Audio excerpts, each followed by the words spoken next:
The city's 7th district stretches across Baltimore's west side, from Druid Heights and Coppin Heights to Bolton Hill and Reservoir Hill.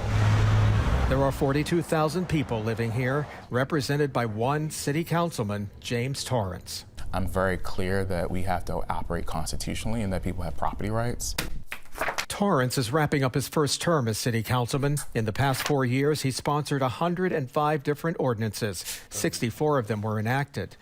Among them are 4 ordinances relating to crime, 1 relating to education, 21 with quality of life issues, and 10 dealing with government accountability. He's also sponsored 86 resolutions, which are usually used to express opinions and do not have the force of law. 42 of them were adopted. But one of his primary accomplishments was the establishment of a city office for returning citizens.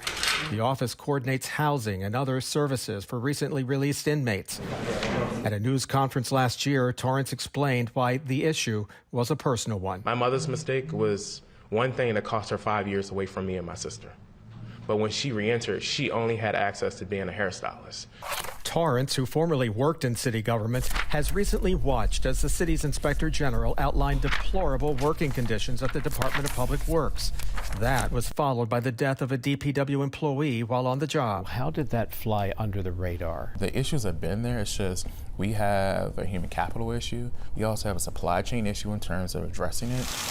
In the past 4 years, the councilman says his office has cleared more than 3,000 constituent complaints, but not all of them.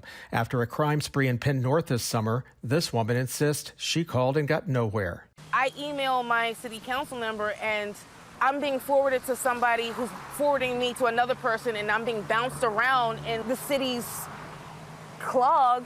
Not everyone's going to be happy with the actions. I'm very clear that we have to operate constitutionally.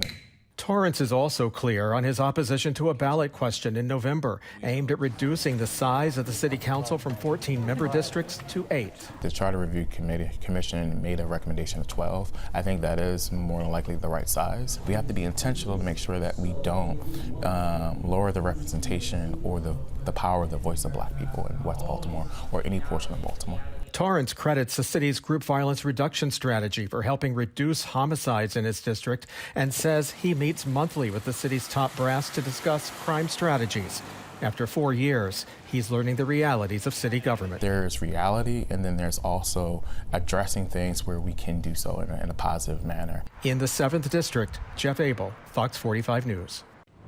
I'm Mary Bubala. Thank you for watching. Here's another video for you to watch. Also take some time to subscribe to our YouTube channel.